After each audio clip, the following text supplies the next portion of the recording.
नमस्कार मंडळी, पुन्हा एकदा तुम्हा सर्वांचं आपल्या लाडक्या यूट्यूब चॅनलमध्ये मनापासून स्वागत आहे। हुकुमाची राणी ही या मालिकेचा आजचा भाग खूपच इंटरेस्टिंग होता। सुरुवातीलाच आपल्याला असं दिसतं की इंद्रा राणी मस्त एकत्र योगासन करत असतात। त्यानंतर ते प्राणायाम करायला बसतात। इंद्रा राणीला शिकवत असतो। आधी तिला जमत नसतं, पण हळूहळू तिला येतं। राणी आता शांतपणे डोळे मिटून प्राणायाम करत असते, पण इंद्राचंच लक्ष लागत नसतं। तो राणीकडेच एकटक पाहत असतो। सकाळची प्रसन्न वेळ, आल्हाददायक वातावरण असतं। मोकळा वारा सुटलेला असतो।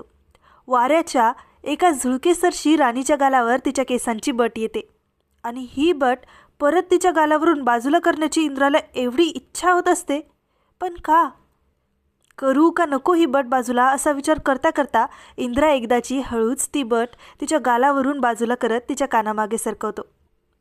इकडे राणीच्या घरी बुवा आनंदाने राणीच्या आईकडे पाहत असतात। त्रास न होता आनंदाने काम करताना त्यांना खूप वर्षांनंतर पाहत असतात बुवा। तेव्हा दोघंही इंद्राचं खूप कौतुक करत असतात। तितक्यातच विक्रांत बुवांना कॉल करून फॅक्टरीत बोलावतो।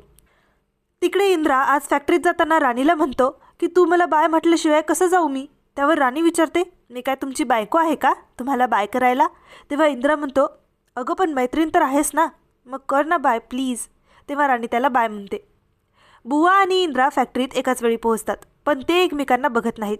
विक्रांत बुवांना तीच गाडी सर्व्हिसिंगसाठी न्यायला सांगतो, जी गाडी उडवण्यासाठी त्यांना कोणीतरी पैसे देणार होतं, आणि ती गाडी इंद्राचीच आहे हे माहीत झाल्यावर ते हादरूनच जातात। गाडी सर्व्हिसिंगसाठी घेऊन जाताना बुवांच्या मनात इंद्राचेच विचार येत असतात। ज्या माणसाचे माझ्यावर इतके उपकार आहेत, माझा देवासारखा जावाई, त्याचाच मी पैशांसाठी जीव घ्यायला निघालो होतो वाटत। तेवढ्यात समोरून येणाऱ्या ट्रकला बुवांची गाडी धडकते। इकडे इंद्रा फॅक्टरीतून घरी परत येताच राणीला हाका मारत असतो। ती किचनमध्ये कामात असते। इंद्रा खूपच आवाज देत असतो, म्हणून रत्ना काकू तिला पाठवतात। तेव्हा पिठाने भरलेल्या हातांनीच राणी रूममध्ये येते आणि का बोलावलंय सर मला असं विचारते। इंद्राकडे काही ठोस कारण नसतंच। तेव्हा राणी चिडते, विनाकारण काम करता करता का बोलावलं तुम्ही मला।